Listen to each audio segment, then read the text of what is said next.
Good morning.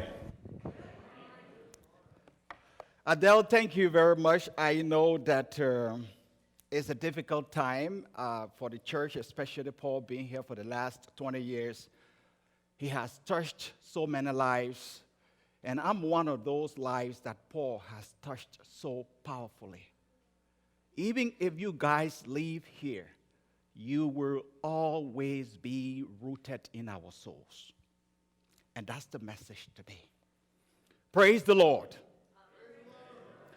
I have never been happy with church since March 2020 as compared to how I am happy with church today.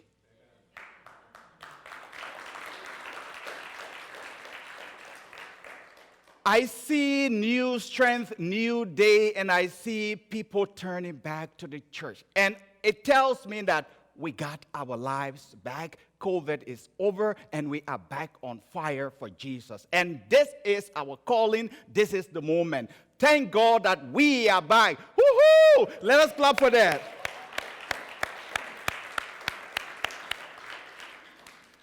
Here's the words of the Lord from Luke chapter 17, verses 5 to 10, a very short passage.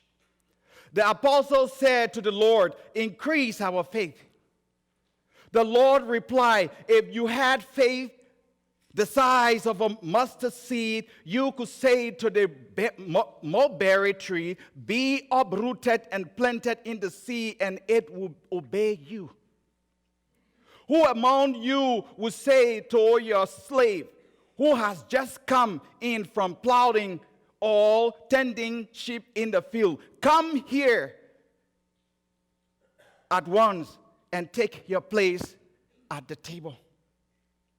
Will you not rather say to him, 'Prepare supper for me, put on your apron and serve me while I eat and drink, later you may eat and drink'?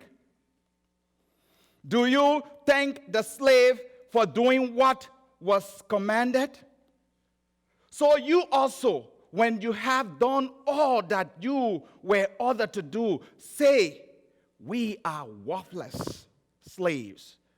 We have done only what we ought to have done.'" The word of the Lord.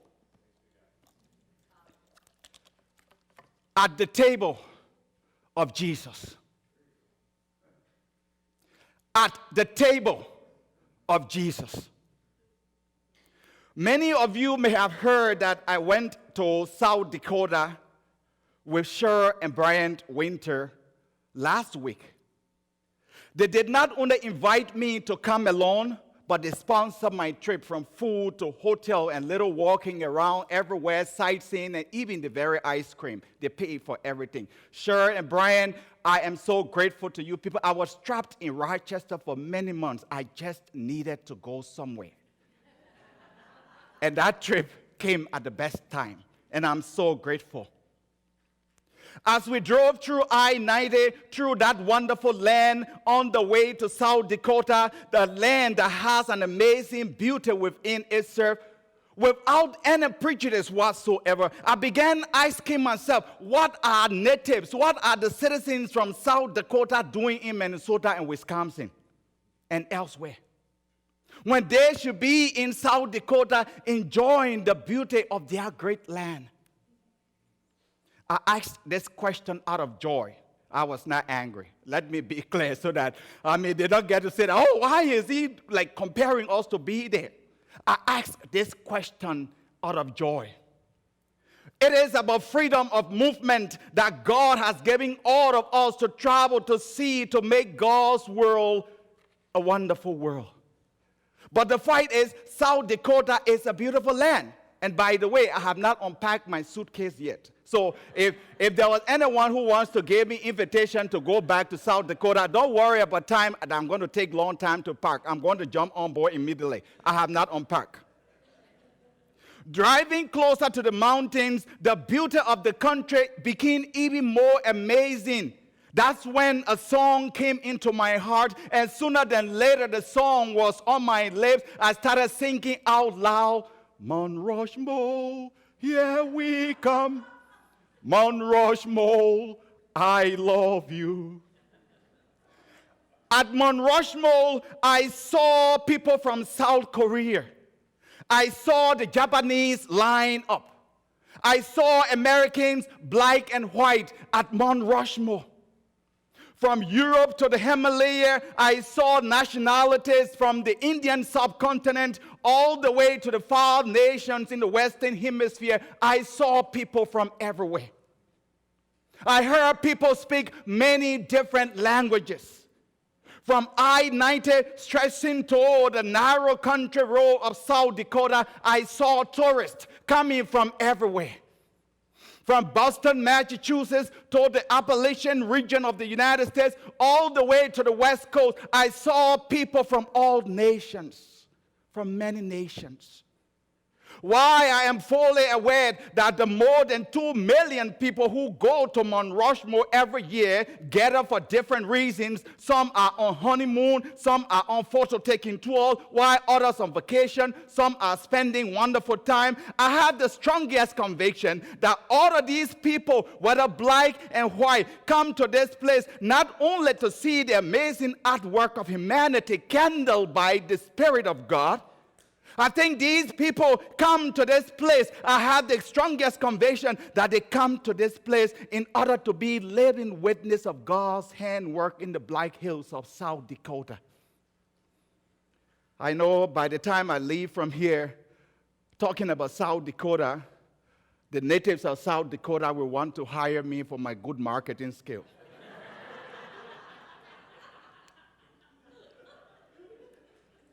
Today, we celebrate World Communion Sunday, a day that has been celebrated by Christians all over the world since the 1930s. On World Communion Sunday, we come at the table of Jesus knowing that everyone has a seat there, no matter how rich or poor you are. On World Communion Sunday, we come at the table of Jesus with one agenda: to foster Christian unity all over the world. At the table of Jesus, we don't come as tourists, as I saw in South Dakota. At the table of Jesus, we don't come as Japanese, as I saw in the Black Hills of South Dakota.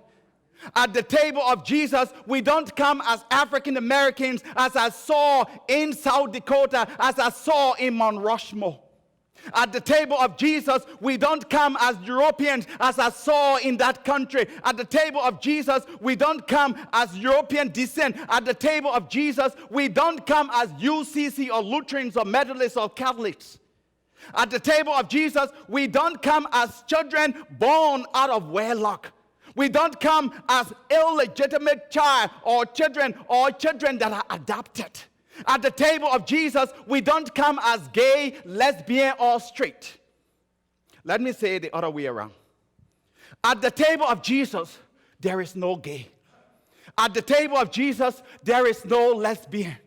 At the table of Jesus, there is no foreigner, there is no black and white. At the table of Jesus, there is no gerrymandering. At the table of Jesus, there is no redlining. I say at the table of Jesus, there is no deliberate, difficult immigration, broken immigration system.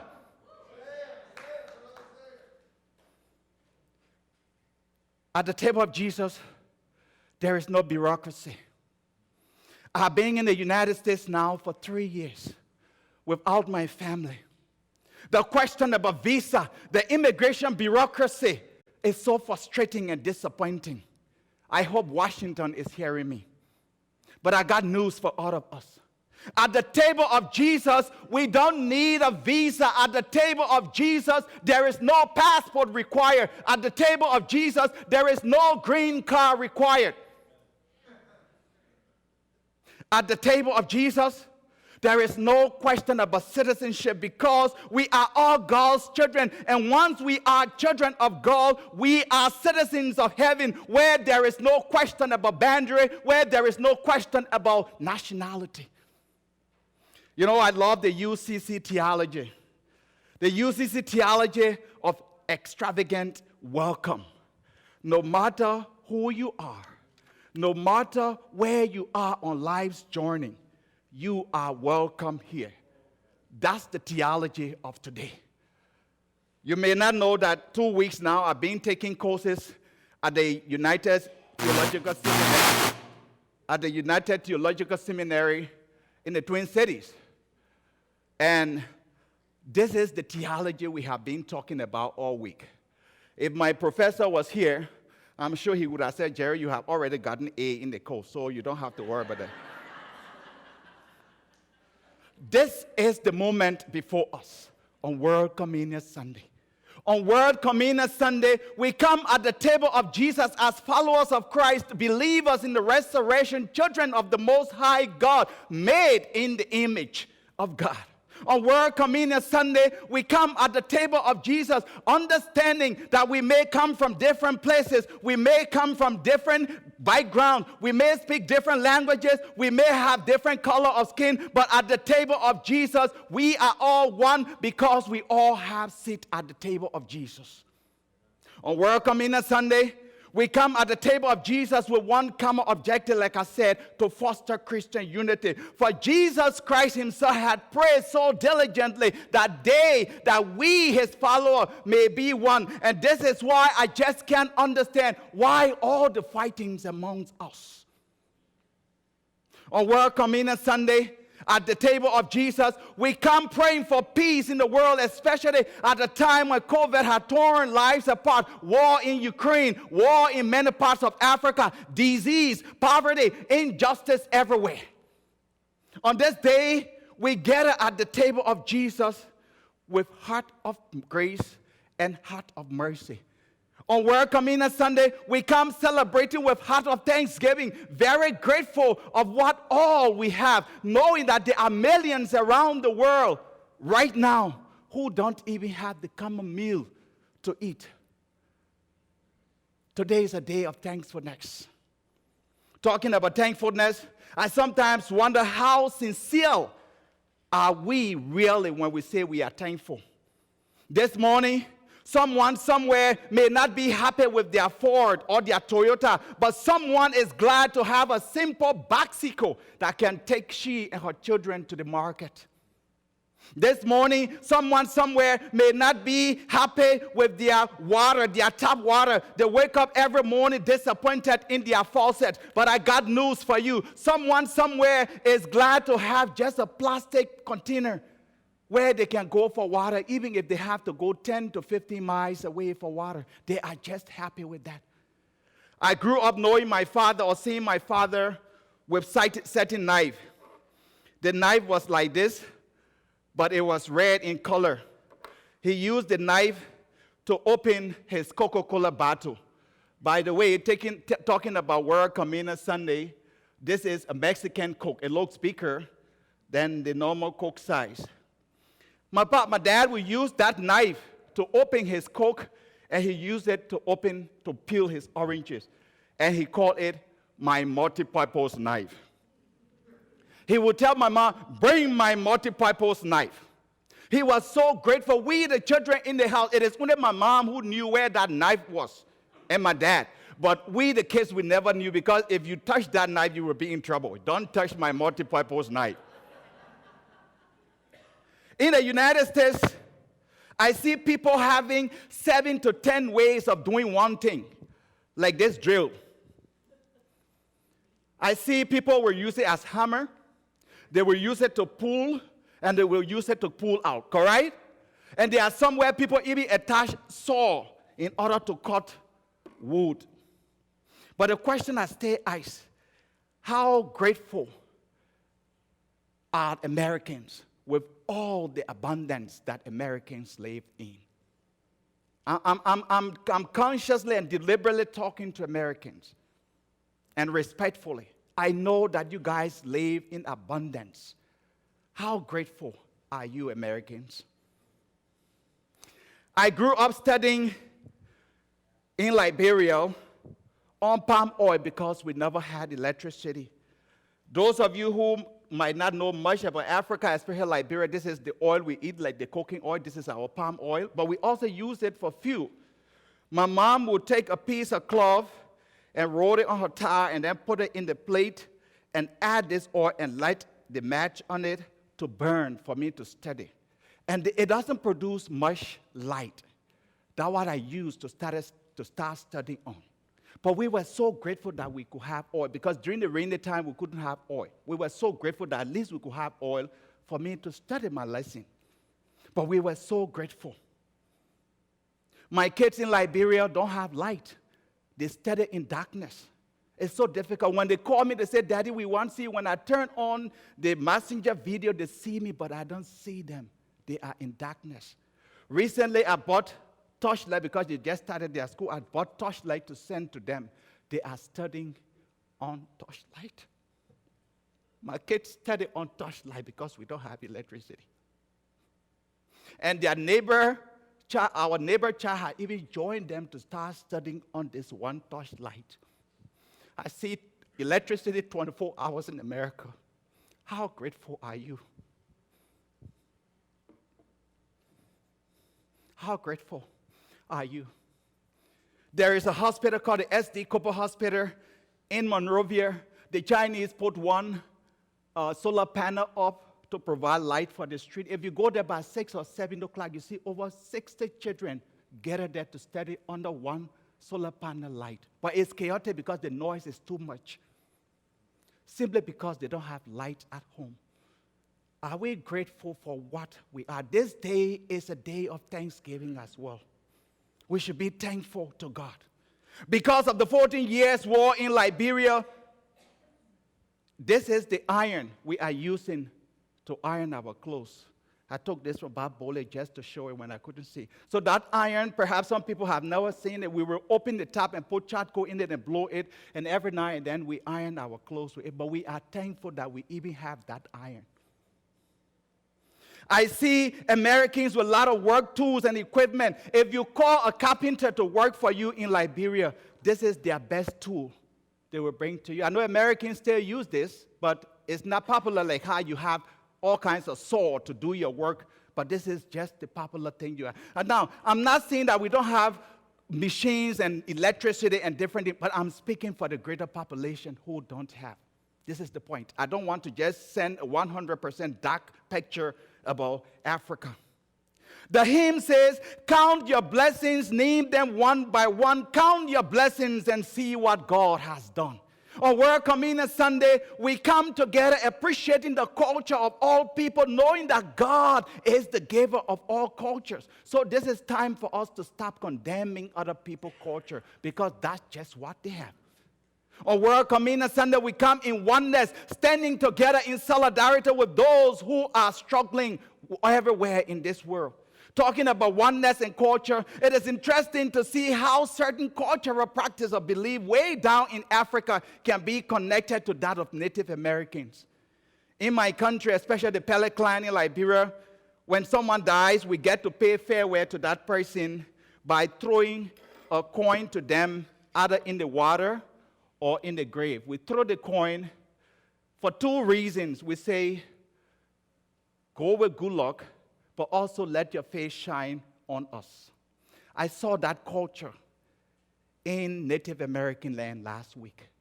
And God is the giver of our culture. That's the reason why we should respect one another culture. When someone dies, Liberia, this is what we do. And I saw that in that Native American land. I saw this practice and I kept thinking, God is just great. And like Adele said, God is everywhere. At the table of Jesus, regardless of our different cultural background, everyone has a seat at that table.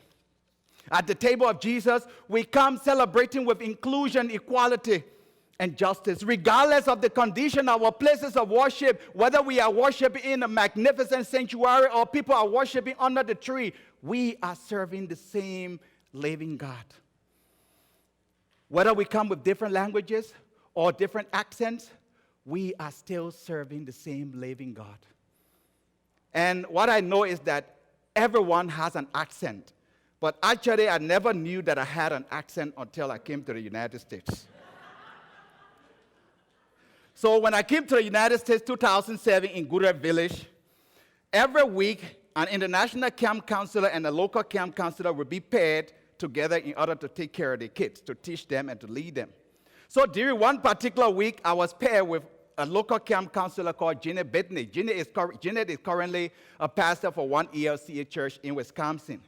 So this day, I was taking an excuse from her to fill my water bottle. So I said, Jenny, excuse me, I'm going for water. She said, what? I said, water. She said, what? I said, water. And she kept asking, so I decided to spell it. I said, Jenny, I mean W-A-T-E-R. Then she said, oh, water. You mean water? Before she could understand me. Recently, I came to church and saw the great painting that Rob is doing. Is Rob in today? You know Rob, right? The guy who was doing the painting. I was so excited. I said, oh, Rob, you are doing a great job. You are turning this church into a modern church. He said, what? A Muhammad church? I said, no, sir. I mean M-O-D-E-R. And he said, oh, modern. I said, that's correct. Our ability to listen and accommodate one another with grace in every circumstance is the moment before us. And let us remember that on World Communion Sunday, we stand in solidarity against injustice. Don't say it is not in my court or it is not me, so I'm not going there. It is not true because Martin Luther King Jr. has said injustice anywhere is threat to justice everywhere. That's why we need to stand up for justice. Let's don't say I'm not black, so that's their business. I'm not white, so that's their business. What is one person's business or issues or problem or what affect one person affects all of us. You see, in our passage today, the disciples asked Jesus, they said, Lord, increase our faith. All of these wonderful things we have said, we cannot do that without faith in God alone. May God increase our faith to stand against injustice. May God increase our faith so that we will be there for all people, so that God will be able to impact His power and Spirit in us. May God increase our faith so that we will see the image of God in other people. Happy World Communion Sunday. Amen.